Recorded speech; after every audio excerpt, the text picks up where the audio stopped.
seen the recent surveys, but yes, that is what they are trying to do, turn public opinion. That is the strategy. Yes. But yes. So, yes, that is what they are trying to do, turn public opinion. That is a common strategy in politics.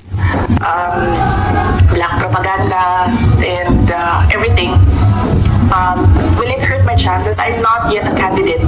So right now, I am just the Vice President of the Republic of the Philippines and working for the country. So I am not yet a candidate, so I do not know if this will affect me.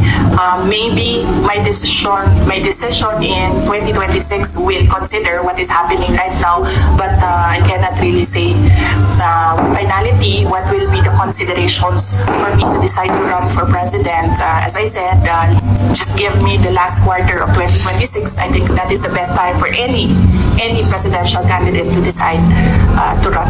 What will you do kasi ito, lumalabas yung keyword ngayon ni Pinay. Parang kayo ginagawa ng Pinay yung as for former president Gilmore. Ibig mas Pinay kayo ngayon kasi malakas kayo ngayon this survey and possibly inupupo nila kayo para mawala yung political count nyo sa 2020. Yes, oo. Yan naman ang sinasabi ko eh. It's all, these are all political attacks.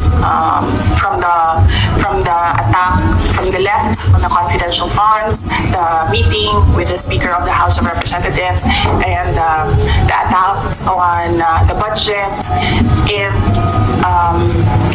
the other attacks that you see in social media. So these are all directed to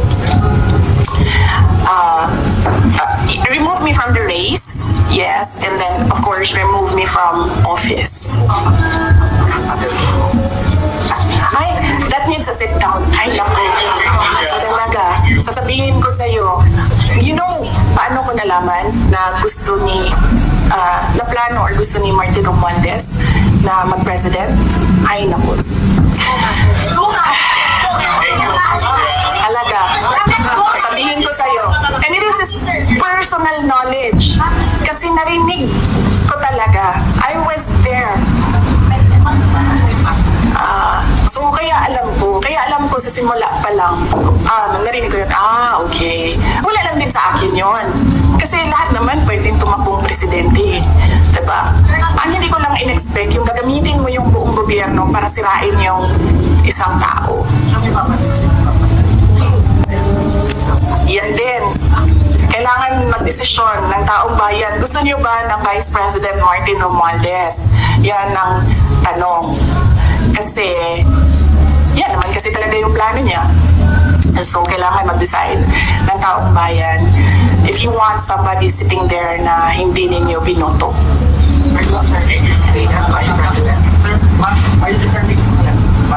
No, I'm at peace. I'm at peace with whatever happens to me. I've already accepted that whatever happens to me, that will be God's purpose for my life. So I am at peace staying and finishing my term because that is my contract with the Filipino people, and I am at peace going if I will be removed from office. Taken out of context, continue getting sa kay President.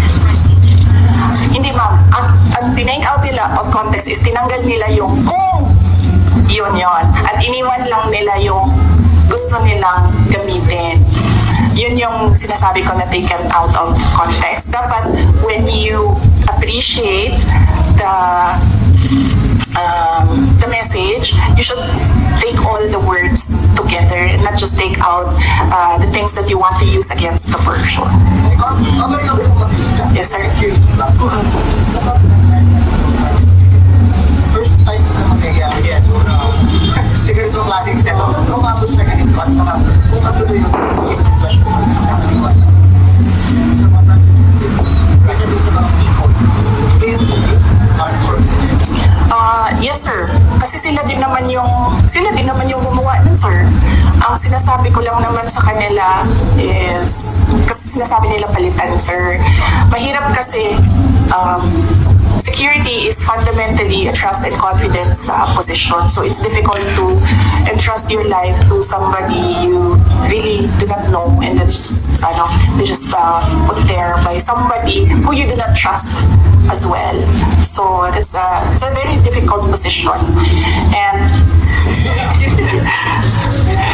well, it's a very difficult position, and I actually pointed it out to the Chief of Staff of the Armed Forces of the Philippines. I told them that there is a line of succession. You're supposed to protect your number two.